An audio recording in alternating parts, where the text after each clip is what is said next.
Hi, you're listening to YYC Sociables, Calgary's social experiences podcast. I'm your host, Sarah Sociables, and my job is to make sure you have something fun to look forward to every week. In between these weekly episodes, get your fix by following me on Instagram at sarah.sociables. In this week's episode, I'm talking about all the fun stuff happening in Calgary for the next week, Monday, March 22nd to Sunday, March 28th. And the sponsor for this week's episode is Solutions Brewing. So that is our friends Rob, Brendan, and Steven, and they make really good beer. I've been telling you guys about them for a while now. They make a blonde, a red ale, and a delicious stout. You can find them on Instagram, Facebook, and they're even on Twitter. So make sure you look them up and give them a follow. And if you forget their name, just remember their slogan, no problems, just solutions. All right, so on to the main segment. If you're new here, this is where I go over the list of events I post on Instagram every week. This is normally a curated list of local events handpicked by me because I think they're the best things to do. But during lockdown, they've really just been a list of the only things to do. And this week, you're going to be extra mad at me because my list has several items of things that are sold out, which normally I don't include sold out events intentionally because I don't want to mislead people to be like, hey, here's this fun thing going on. Oh, but by the way, you can't go.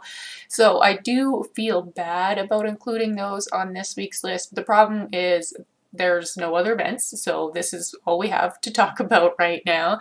But also I wanted to mention them because some of them are going to come around again, and so if you hear about them now, then hopefully you'll be able to jump on it next time and get tickets in time for enjoying it at that time around. So again, I apologize. I feel bad pumping up things that you can't actually go to this week, but let's get into it.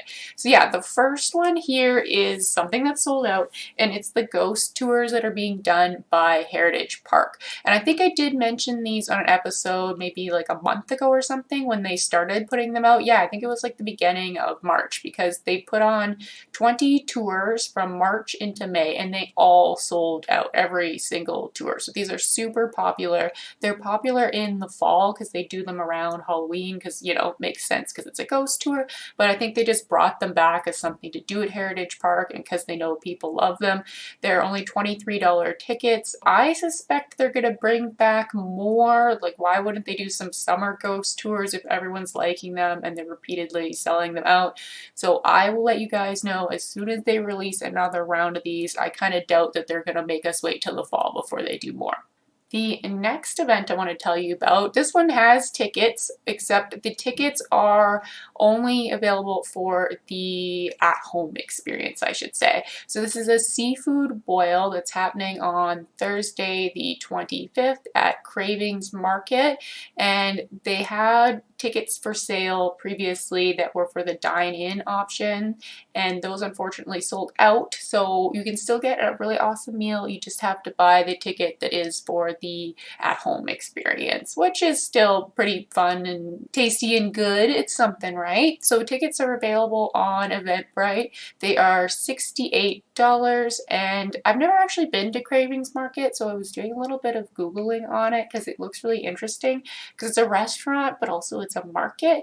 And I was reading their website and it was saying that you come and then the waitress or server or however it works gives you like a credit card or something for your individual meal. And then you go around this marketplace and you just kind of like charge your meal according to what you want, like kind of debits you. I don't know. So if you've been there, let me know if that's how it works. If you like it working that way, I guess the premise of it is that you get like a really customized meal because you can go around to different stations and, you know, order what you want, how you want it, and get different, like if you want seafood or you're feeling steak or you're feeling like something totally different, you can make your own customized meal, which I don't know, I can see how that would get really expensive if you're just running around a market grabbing everything that looks good. But it also sounds like a really interesting way of eating out. So cool. I will have to check out Cravings Market one of these days. So yeah, that is what's happening Thursday. You can still get tickets for the at-home version of that. Moving on to Friday, the zoo is doing another locked zoo event, and this is an adults only one. So they had done one previously, I want to say it was like a month ago, and it was more like a family oriented event. So this one is adults only. It's like a puzzle solving thing. It's called Penguin Pursuit. It's all outdoors, so makes it more COVID safe that way. And they have timed entry between 4 and 5:30 so that people are not all entering the zoo at the same time. They space people out a little bit, and it goes till 8 on Friday. And they still have tickets for this one, guys. You can still get in on the locked zoo. They're $45 each, or it's $60 if you want to get dinner there. They have some sort of dinner box feature. So when you go to their website, they show the different like food options you can order. So if you're interested in doing the locked zoo, check out the Calgary Zoo website to order that up. I think it might sell out because these are really popular. And like I was saying, these are sold out because people are so desperate for anything to do right now. So even in the smallest things, you got to get on them early. So I highly recommend buying those tickets today if you want to do the locked zoo on Friday. Okay, next event also happening on Friday. This is a chef and winemaker dinner at City and Country Winery. So I love City and Country Winery. I've been there before. They were trying to hold some smaller events in the fall, and then that was all shut down during lockdown, but now they're kind of like opening up and doing these dinner events, I guess. So this is the first of a series. This is number 1 of 5, and it is a Southern inspired dinner. So they've paired up with a local catering company called Gathered Catering, and it's $133 for your tickets, but keep in mind this includes wine pairings. So this is a pretty elaborate dinner that you get here for $133. So like I said, this is the Southern inspired one. So you can choose between a chicken breast or prawns or vegetarian option, and obviously there's other dishes involved as well. I can't remember what the other 5 ones are, but if you want, you can look ahead on Eventbrite and they'll show you, like, I think there was a Vietnamese one, a Mediterranean one. They all looked really good anyway. And I'm thinking if this is anything like the other events going on right now, it's probably going to sell out. So buy your tickets now. If one catches your eye, do not wait. And plus, this is going to be a really high quality event. Like I said, I love City and Country. They do things really well. So definitely check that one out. The last event I want to tell you about, darn it, it is sold out as well. But these ones are really good. So Calgary Sport and Social Club has been doing some online events. They've been doing some trivia ones that I've told you about, and they did speed dating around Valentine's Day that sold out, and they're doing another speed dating on Friday. And it's only $20, and it's sold out, unfortunately. I don't know what their capacity was for an online event. Like, maybe it's pretty big and it was just really popular. I think the thing about this is that people like it a little bit more than some other, I guess, like, less natural ways of meeting, or I don't know. I guess the fact that it's held by Calgary Sport and Social Club just makes it a little bit more relaxed and more legit than something that is like more of a painful dating site or something. Maybe that's just my opinion, but I would prefer Calgary Sports Social Club anyway. So I wonder if they're going to do more of these. I probably suspect that they would. If they are selling out, that means that they're working well. And I even saw like a picture on their Instagram where they're like, this couple met at one of our online speeding events and they've been dating for like a year. So obviously they've had some success stories. So that's really great to hear during a pandemic that people are still meeting online. Alright, so that's all the events I had for the week. I am sorry. I apologize again if this was a crappy list, but hopefully it inspires hopefully some future ticket buying, even if you can't make it to some of these events that are happening this week. If you have any questions about this, feel free to DM me or check my website for more information. You can link directly to these events as always. Okay, let's move on to restaurant news. So it's interesting because last week I had lots of restaurant news. I think I had a whole list of things to go through, but this week it is pretty quiet. I don't really have anything to share. I did want to share one kind of like annoyance with you guys. So this is like a small side tangent story, but I left a review on a restaurant a while back, and I didn't leave like a bad review. I left a 3 out of 5. So I said I was like on the fence about it. And the manager of the restaurant commented underneath, "Oh, please email me about your concerns," which I had like a few things that weren't great about it, but overall it wasn't like a negative review. Like I said, it was good, but I was on the fence about it.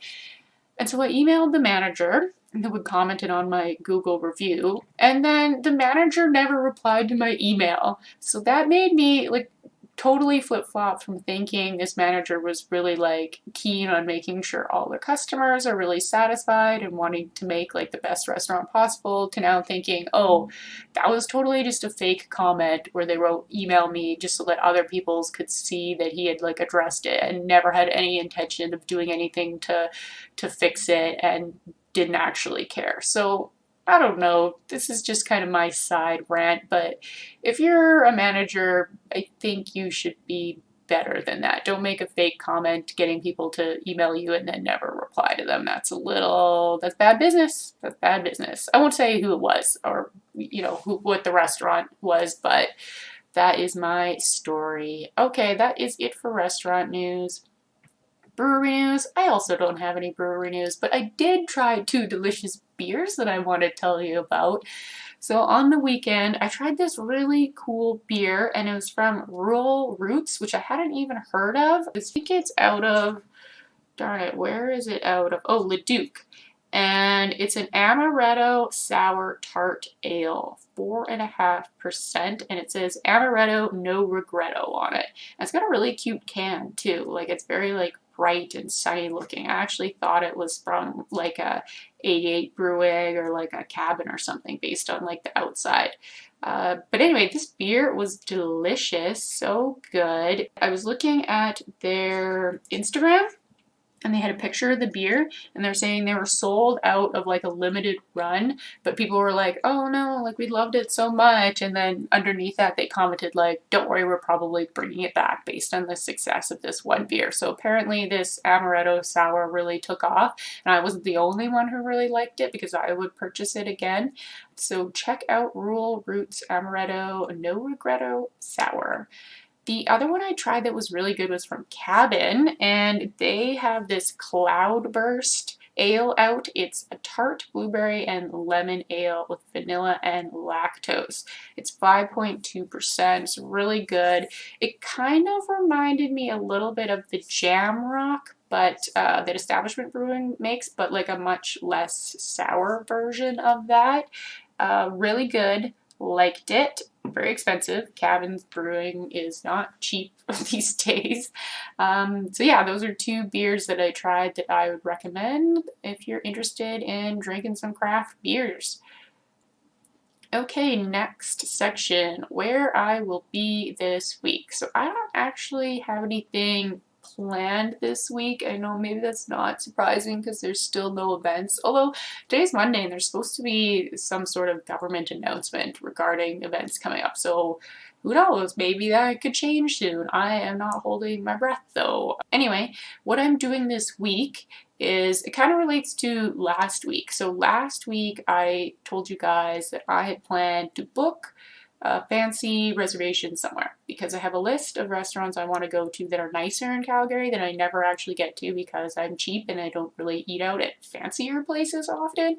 So I tried on Wednesday night to make a reservation. I had like a list of restaurants and I picked like my top, I think I tried 4 different restaurants. Like I tried Bar Vonderfels, I tried Alloy, I'm just looking at my list now, Bonterra, I tried Rendezvous. So I was looking at all these restaurants on a Wednesday thinking I could get a reservation for Saturday, and I could not. They were all booked solid. Like there was no time from the time they opened to the time they shut down, which I didn't realize it was going to be that difficult to get into like a fancier restaurant. I thought like, I don't know, I just had no idea I needed to book that much farther in advance. But if you think about it, if they're at like half capacity and they have to close early because of the restrictions, then I guess there's like only a handful of reservations every weekend and those get scooped up like a week or 2 in advance. So I did not go to any fancy places this week, but I did manage to get a reso for Alloy this weekend. So I'm gonna go check that out on Saturday. I've never been to Alloy, but it's been on tons of like best of lists. It's always in Avenue Magazine. I see pictures of it and it looks like really pretty inside. So I'm excited to try out Alloy. I'll have to circle back and let you guys know how it was and if it was worth the hype. In terms of what else I did last week, I did do that project with Two Rivers Distillery on Thursday, where me and a bunch of other food influencer types went to Two Rivers and took a lot of pictures of their delicious drinks and tried out their pizza and just kind of like hung out in their fine establishment, which I hadn't been to before. I didn't realize it was like so close to everything. Like, it's kind of hidden. It's just off McLeod, like kind of in that Barley Belt industrial area. So it's not like it's far away or off the beaten path. I think it's just like a little bit tucked in so you don't see it, and they don't have like really exciting signage. They need something like fluorescent pink next to the road that has a big arrow that can point people in. But yeah, it was nice inside. The drinks were really good. They had amazing, because they do all these like crafted, distilled drinks, right? I guess I should say the crafted booze. So the gin, they had vodka, I think they had a couple whiskeys, they make 1 or 2 beers. So they have like a lot of selection. That kind of blew me away. I wasn't expecting that much. I was expecting mostly gin, and I'm not a big gin person. They had a jalapeno vodka, dill pickle vodka, some really interesting combinations. And I actually purchased some of the jalapeno vodka to take home because I loved one of the cocktails they had there. It was basically just like a fruit juice mix with like, I think it was like pineapple juice and something else with this jalapeno vodka. So it was like this spicy, sweet contrast, which made it a really unique cocktail that I hadn't really had something similar to that in, I don't know, a long time or maybe ever. So purchased that. That was a good purchase. Been drinking at home all weekend. Really like it. Highly recommend. So yeah, if you haven't checked out Two Rivers Distillery, I think you should. It is worth it. The staff there are so nice. Mark is the owner. He's wonderful, like the most friendly guy in the world. So yeah, definitely check it out. What else I did? Oh yeah, I told you I was planning on going to Una. That never happened. I just got like way too busy with work stuff. So I don't know if I'm going to make it to the new Una in Bridgeland anytime soon. It's kind of on my radar, but it's also kind of half fallen off my radar. Also, I didn't do anything for St. Patrick's Day, which I think really shocked people. I got so many messages about like, what are you doing today? Where do you recommend going? Where are you going to be? What's hot for St. Patrick's Day? And like, I kind of understand why people thought I would be out and about, and I would have loved to have been, but I was just like really busy leading up to it, and I didn't make a plan for something to do, and then the day of I was just busy and it just like didn't happen. So I didn't drink any green beer. I didn't participate in anything. It looked like a lot of people were celebrating, so you know, good for them. I hope it was all, you know, safe and spread out as much as possible. So that is all that I did last week, and I don't have any more segments for you guys, so this is a little bit of a faster episode. Thanks so much for listening. If you have any questions or suggestions about anything, feel free to DM me on Instagram. I really appreciate that you're here and interested in the same things that I'm excited about, and you know that means the world to me. If you want to advertise on this podcast or with me in any other capacity, like Instagram, like blog, whatever, go to sarahsociables.com/hire me or just pop me a message. Alright, well, bye for now, and I will see you next week.